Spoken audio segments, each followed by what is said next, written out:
Okay, Carol, we're live. Do you want to go ahead and introduce yourself and tell us what you're running for? Yes, my name's Carol A. Bouldin, and I'm running for State Assembly in California here, Assembly District 42, which is in San Bernardino, portions of San Bernardino and Riverside counties. Okay, excellent. And then there's a Republican incumbent right now. Is that correct? Yes, that's right, Chad Mays, Uh-huh. and he's actually been under a lot of criticism from the GOP. There's actually six of us. Wait a minute. Yeah, I believe it's still six of us that are, maybe it's five now. I think one of the Democrats dropped out, but there's there's him plus another uh, Republican running, if not two, plus a Democrat, if not two, plus me. I'm the only green. I'm the only third party person running. Okay. But Chad Mays has been under a lot of scrutiny and criticism from the GOP because he actually voted for cap and trade, and they, of course, since they're so anti-environmental, uh, they are down on him for that because they think that was, because it's ostensibly is a pro-environment stance, but we know, those of us that are truly environmental know that cap and trade is really just a license to pollute. But being under that kind of um,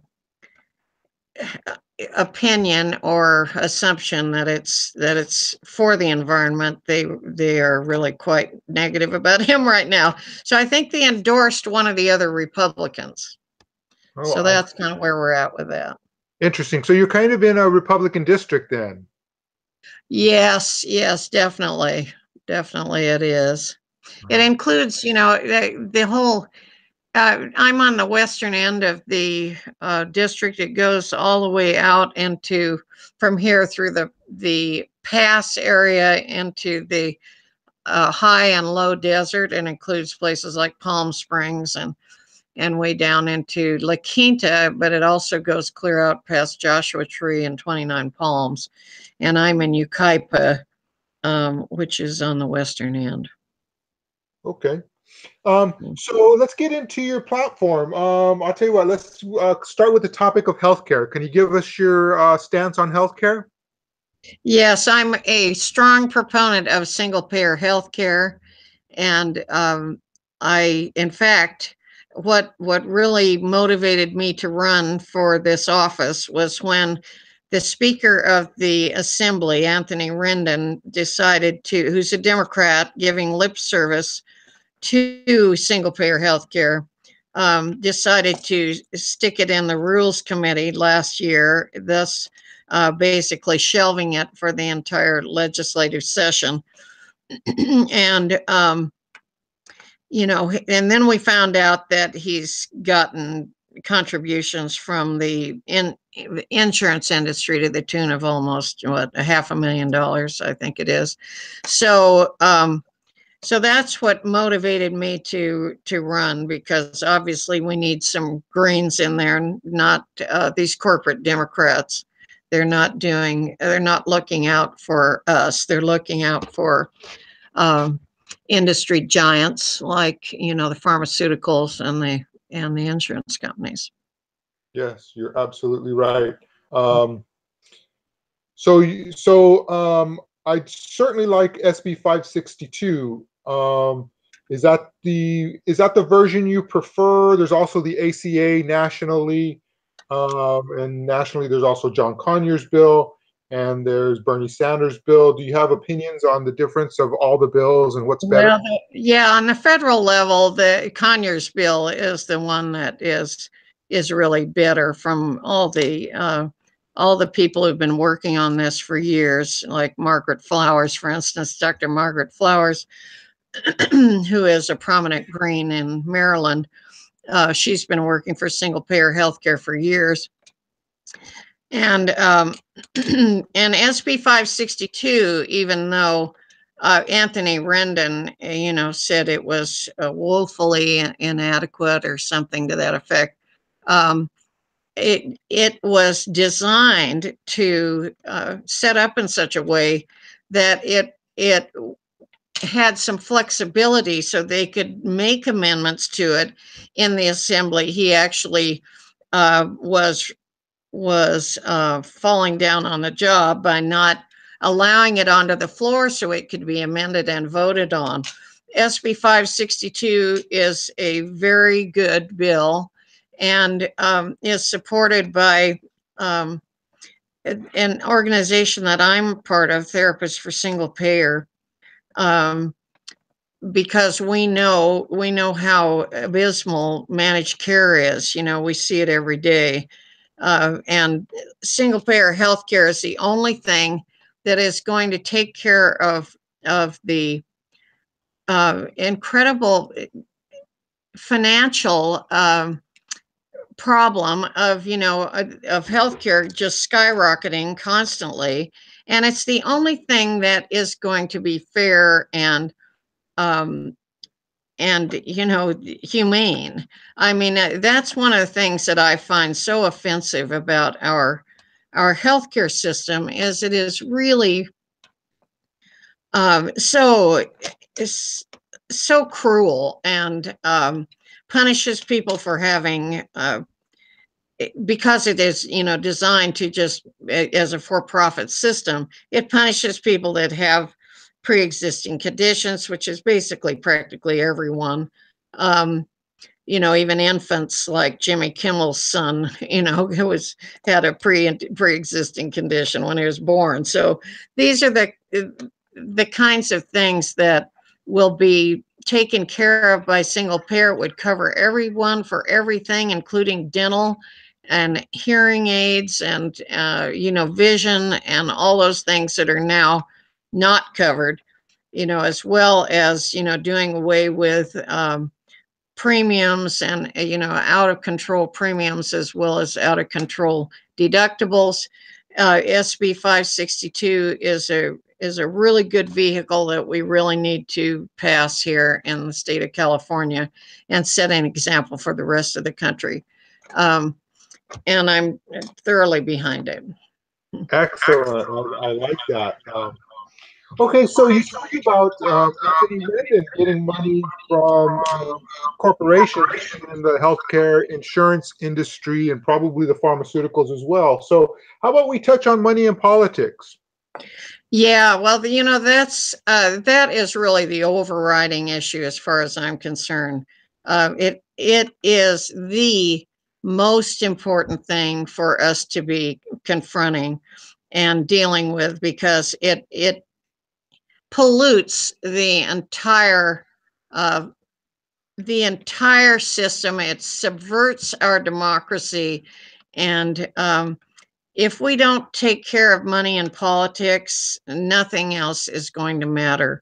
And so much of that has to do with the whole corporate personhood and money is speech thing, which is more of a federal issue at this point, because here in California, we have taken some action to urge Congress to act and to pass a constitutional amendment to end corporate so-called personhood and money as so-called protected speech, both of which are completely unconstitutional and ridiculous legal doctrines that crept into the court's language, many years ago. We've been dealing with this for now. People are shocked to learn. Almost everyone is shocked to learn it goes way back before Citizens United in 2010. In fact, the corporate personhood idea goes clear back to a case between Southern Pacific Railroad and Santa Clara County in 1886. And that's when we were first saddled with this idea that corporations are persons. And they've been going back to court when they can't buy elections or influence through lobbying and so on the front end. If some law squeaks past they don't like, or something is on the books, an ordinance, anything of anything on any level of government that they don't like, um, they take it to court and they claim rights under the Bill of Rights, which was meant for natural persons only. In fact, we the people are the only entities that have rights under the Constitution. Even the government doesn't have rights, it only has duties to we the people. So that's why I'm calling my campaign the We the People campaign for the 99%, because we have to fight to get our democracy back here. It has been so subverted all these years by corporations going to court, claiming rights under the First Amendment, the Fourth Amendment, the Fifth Amendment, the Sixth Amendment, and the 14th Amendment, even the Seventh Amendment, which is the right to a jury trial. But the 14th Amendment, which was for equal protection, it was designed for the equal protection of freed slaves. They have gone to court and claimed rights under that far more than any African American people ever have. So it's a travesty, and we have to do something about it. That's more again on the federal level, because we in California, our legislature did pass a resolution for the Congress, U.S. Congress, to act on that, and there is a great amendment in there. Move to Amend has introduced through Mark Pocan, called the We the People Amendment. So we just need to pass that on the federal level, and then continue to pass resolutions on the municipal level too, which I've been involved in for a number of years, just like I have on the single payer healthcare thing. I was up in Sacramento working for that, along with a number of other Greens and single payer activists. So, but the money in politics, we must do something about that. And the only fix really is that constitutional amendment. If we can't get the Congress to do that, we really need to just build more support for it nationwide, and until they finally, accede to our demands. But we also have the ability to call a constitutional convention, an Article 5 constitutional convention, to deal with that if that doesn't work.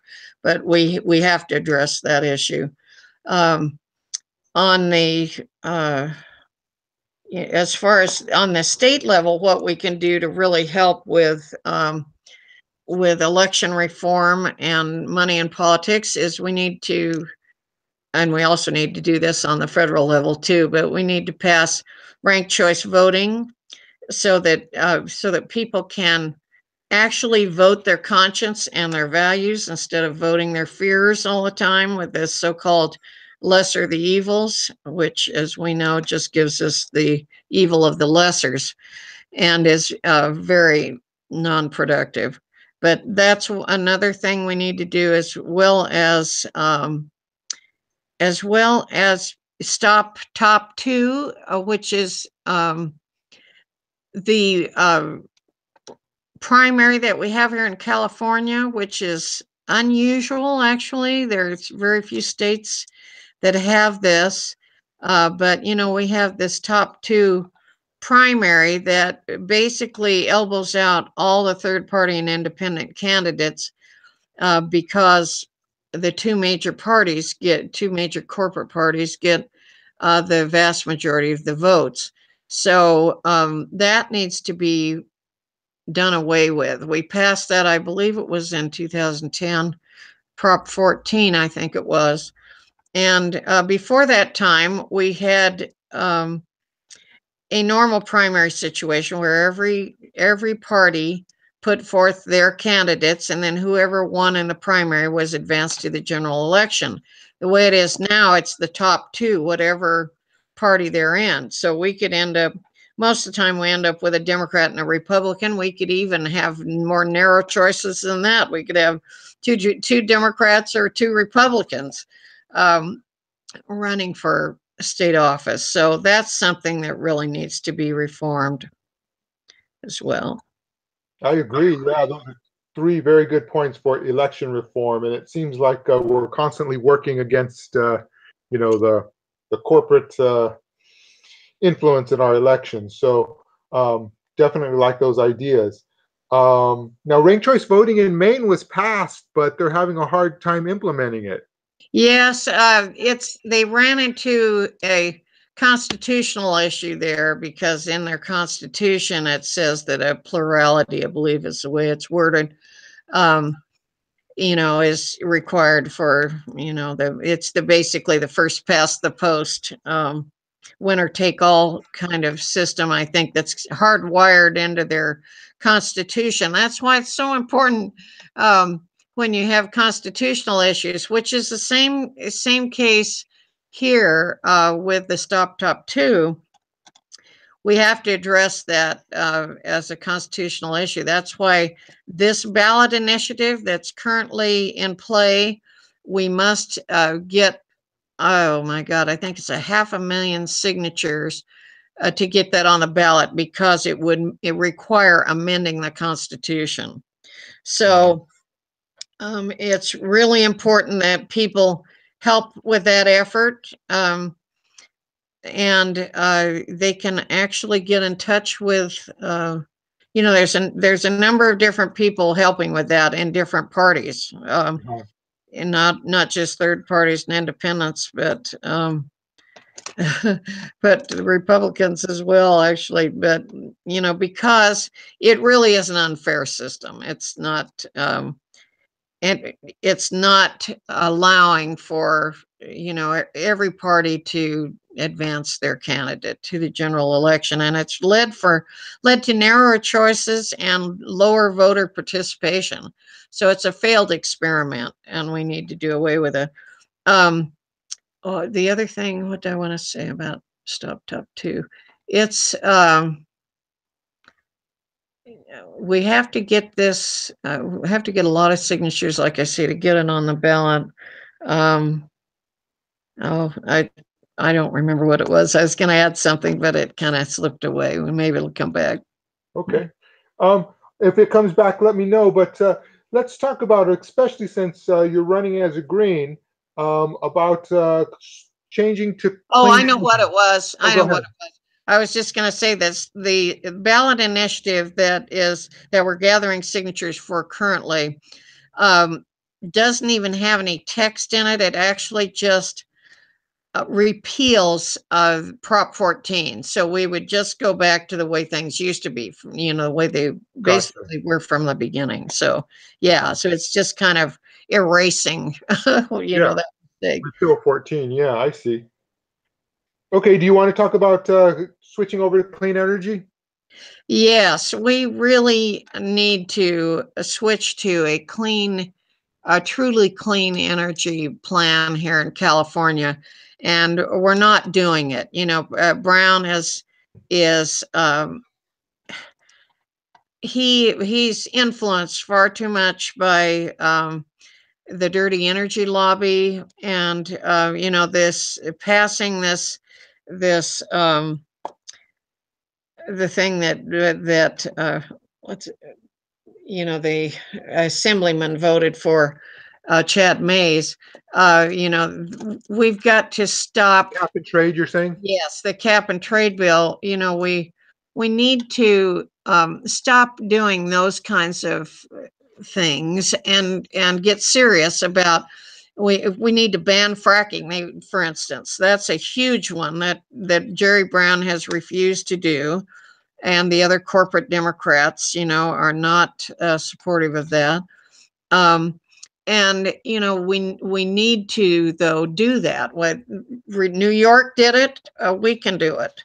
And a lot of people aren't even aware that we're fracking here in California, but there's about 10 counties in which fracking is going on, and it injects horrible pollutants into the water, into the pristine water table.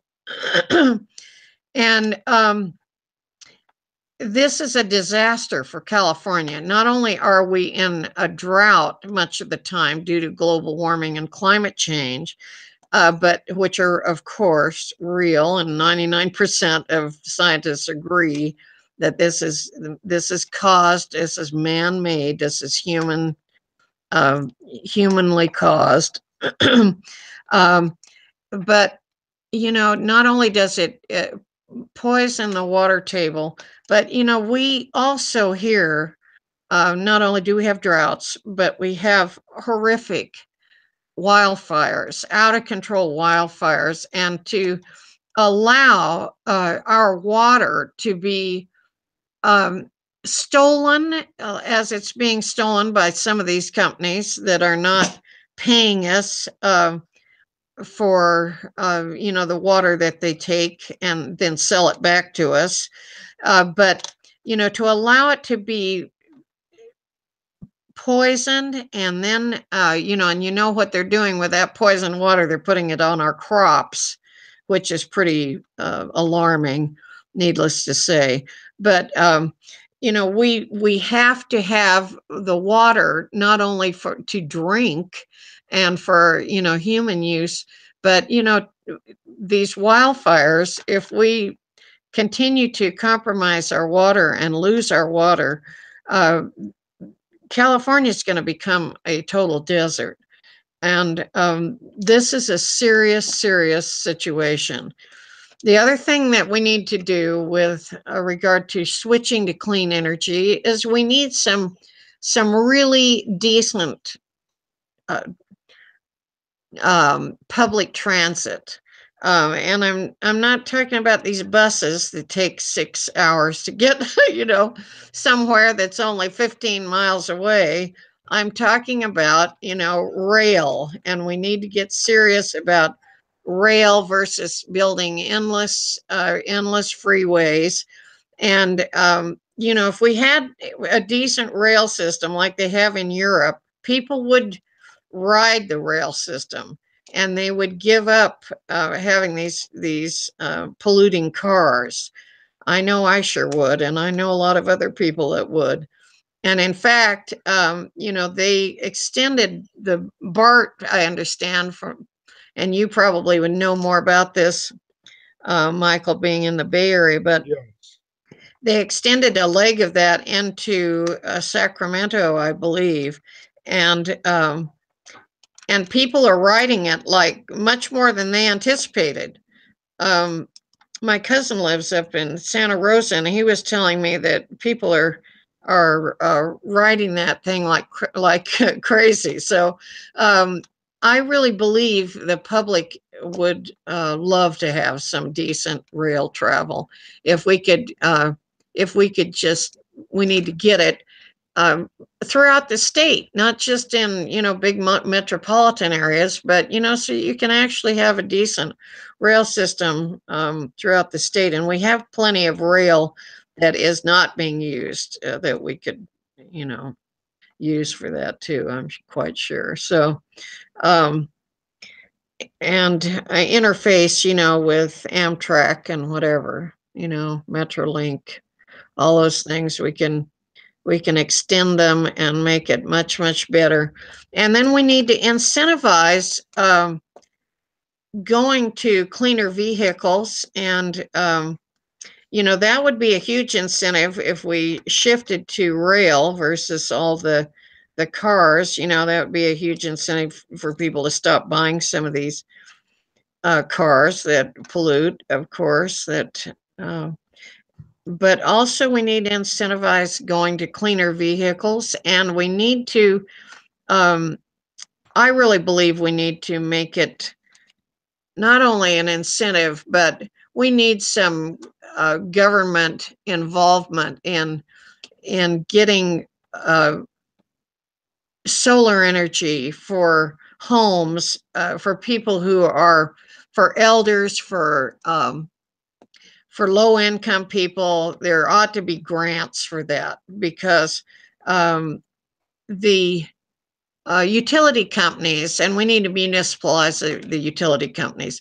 They're gouging people like you cannot believe, and people who are on a fixed income suffer the most with that. And so we have to do something about that as well. There's just a lot of things that we can do and should be doing, and they would create an enormous amount of jobs as well. You know, we would have a lot more jobs with the clean energy program than with dirty energy. Yeah, I actually talked to somebody recently who's studying this, and they say that the fossil fuels over the last 7 years, as an industry, is trailing the market, and renewable energies are beating the market. So it's obviously the future. It's really the way to go. I think our government needs to take note and get going on it. Yeah, absolutely. I mean, and the cost has come down tremendously because we made a lot of advances. Solar Yes, panels don't cost nearly as much as they used to, so right. we need to do something Excellent. right Oh, away. yes, I agree. Time's running out. Yeah. So okay, let's. What about housing, affordable housing? Do you have any opinions on that? Yes. We have to do something in this state about affordable housing. People are being priced out of their homes and apartments and all over the state. I mean, it's just, but it's particularly bad in the LA area and the Bay Area, uh, where people can't even afford to live there anymore, even though they may work there. Um, so, and elders again are being, people, there aren't very many politicians that talk about older people. Bernie Sanders is one of the only ones, but Right. I'm determined to be another one because older people are really in the crosshairs a lot of this stuff. I know here locally, this is going on all over the state. um, People are being forced out of their homes and mobile home parks and so on because some predatory owner comes in and does a couple of improvements. And then, thanks to Costa Hawkins, which, by the way, um, just went down, there was an effort to repeal that Uh-huh. just recently, Yes. the Costa Hawkins bill, which allows for um, this profiteering with it outlaws Rent rent controls. control Yeah. for single family homes as well as new developments and so on. And there's another reason why we need some Greens in the state assembly and the state senate, because that repeal just went down to defeat thanks to, I believe it was the corporate Democrats again. That I can't, I'm not certain of that, but I know that had since the Democrats are in the majority, um, had they all voted for the repeal, certainly it would have passed. So that's the same thing that we see, like on the federal level. A lot of people think, oh, let's just, let's go back to having the Democrats in there, they're so much better, supposedly, and yet they do things like just recently, um, they passed a bill in the U.S. Congress that I believe it was 55 Democrats voted for, that expanded Trump's ability to surveil all of us. This is the kind of stuff that that we see when we have Democrats in there, as well as co-signing endless wars for profit and being bought off by the dirty energy lobby and on and on and on. And now I just read the other day that the DCCC, which the campaign committee of the Democratic Party, they are not apparently giving supporting any candidates. All the candidates that they support can't support single payer. Going back to that for a minute. Um, why? Yes, I did Because see they that. want to, yeah, they want to tweak the Affordable Care Act, which, by the way, the Affordable Care Act, the worst part of the Affordable Care Act is it left the predator, uh, the predators, the vulture capitalists in charge of our health care. This is what needs to change. We have to get the insurance companies and pharmaceuticals out of the middle of healthcare, not tweak the ACA, but single payer healthcare is the answer. And also to say something I meant to say earlier, the studies that have been done have shown that we will save about $80 billion a year here in California if we go to single payer health care. And that would still cover everyone for everything. Our taxes would go up some, but not nearly, to the same extent that all the premiums and deductibles would go down, and all the copays and all the rest of it. The administrative costs of these insurance companies is something like 26%. Under single payer, it would be like Medicare. Medicare is so efficient because it's a single payer system, and Medicare operates on like a 3% overhead. That's, a huge difference. So this is why, we're paying these CEOs tens of millions of dollars every year in these pharmaceutical and insurance companies. For what? Nothing. They're just the middlemen profiting off of people's suffering, and it's criminal, is what it is. It's really criminal, and it needs to end. So this is why, again, we need Greens in the state legislature, not only to pass single payer health care and ranked choice voting, which, by the way, Governor Brown, we did get it through the legislature. And what does Brown do? He vetoes it a few years back. So we could be like Maine, we could actually have ranked choice voting right now for the whole state if it weren't for Right. these Democrats. So anyway, we were talking about clean energy, I believe. Yeah, we were talking about Costa Hawkins, affordable Yes, housing. affordable housing. Yes. Yeah, and that's another thing, that that was the tie-in there, that we've got these corporate Democrats in there shutting down things like the repeal of Costa Hawkins, Yes. which would be an enormous boon for the 99% if we could repeal that, because people, again, need somewhere to live that they can afford to live. And these banks, these predatory banks, have bought up a lot of these single family homes, and they just keep raising the rent and raising the rent and raising the rent because there's no rent control. So that's another huge thing that needs to happen. The other thing that we need to do is reform Prop 13, which has to do with it affects real estate property. The thing about Prop 13, we need to retain the protections that it affords for homeowners, for regular people. But the mistake again of Prop 13 was it had a giant loophole for business property. So these corporate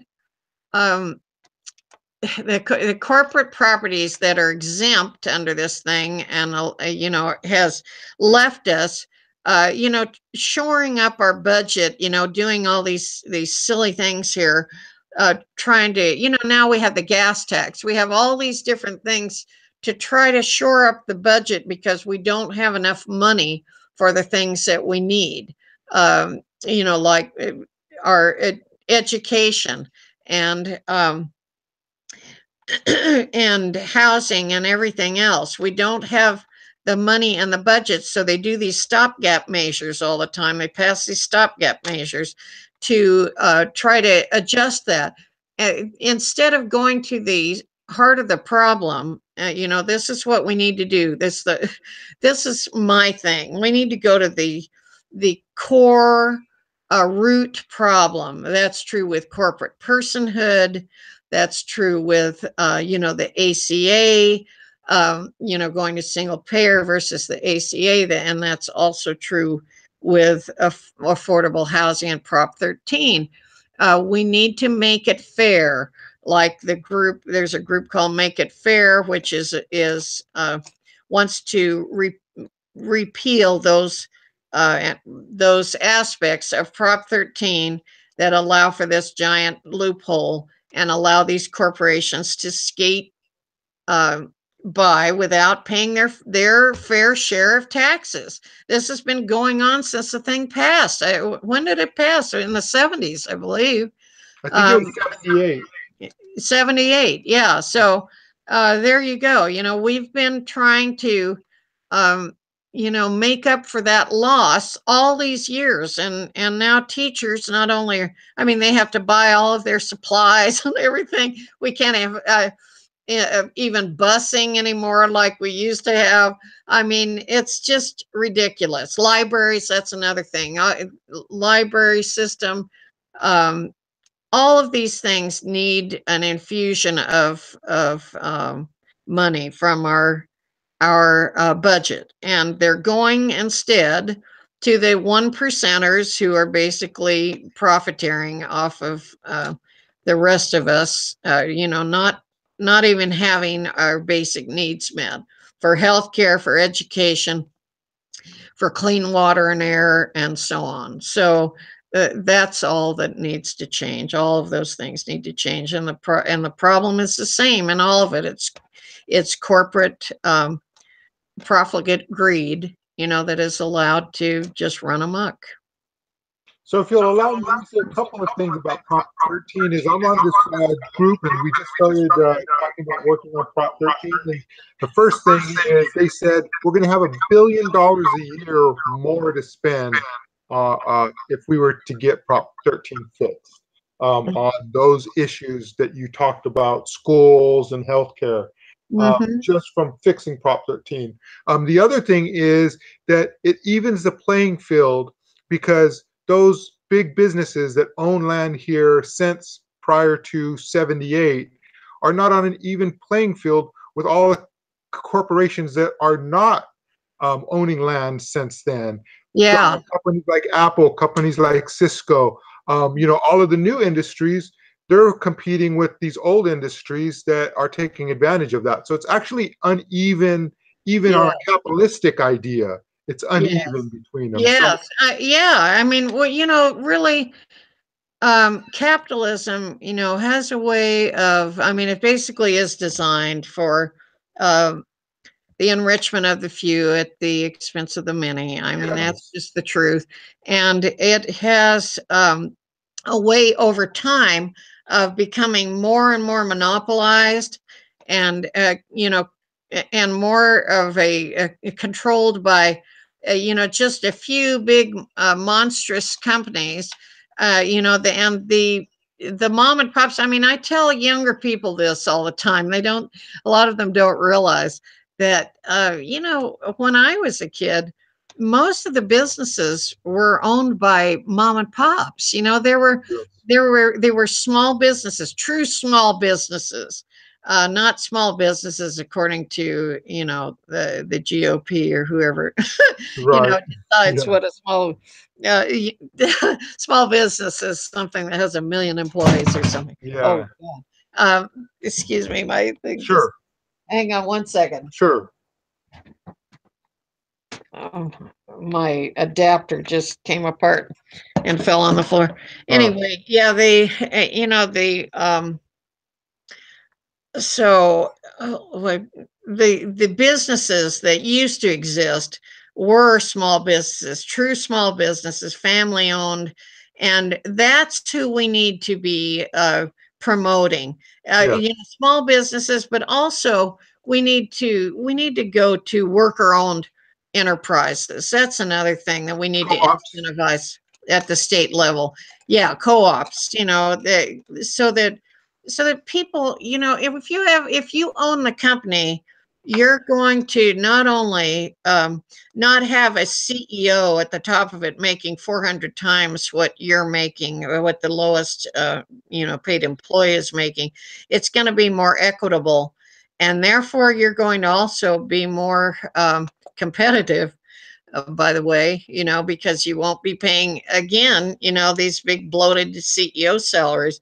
But it also makes for people to be much more invested. They're going to be invested in their community. They aren't going to be wanting to dump toxic, um, you know, toxins into the environment there, because they live there, they work there, their kids go to school there.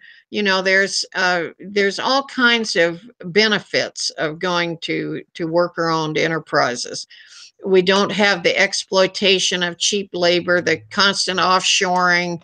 All of those things would be eliminated, really, if we could have some small businesses go back to some family-owned and some worker-owned enterprises, and discourage.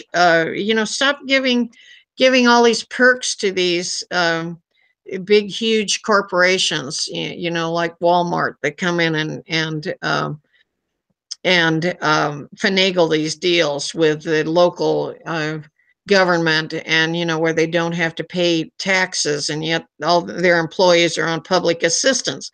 We've got to stop putting up with this stuff. We can change it. We just need to do it. I agree, Carol. I agree. And so I think we'll stop it there. If somebody wants to help with your campaign, do you have a website that they And could boy, I need contact some you? help, because I'm not taking any corporate money, just like any other green. But yes, I really could use some help, and I could use some volunteers too. But my website, you can go to my website at CA Bouldin. That's CAB like boy, OULD like David, IN like Nancy. Um, the number 4AD42.org. CA Bouldin for AD42.org. And there's a donate button on there that you could click that takes you to my CrowdPack site, or you can go directly to the CrowdPack site, where I have a statement about my We the People campaign for the 99%. They're reclaiming California for the 99%. That's at CrowdPack. And I'm on Twitter and on Facebook under Carol number 4 AD42. So Carol for AD42 should find me on those two social media sites. And then you can go to my CrowdPack site or to my website as well. And thank you very much. Thank you. Excellent.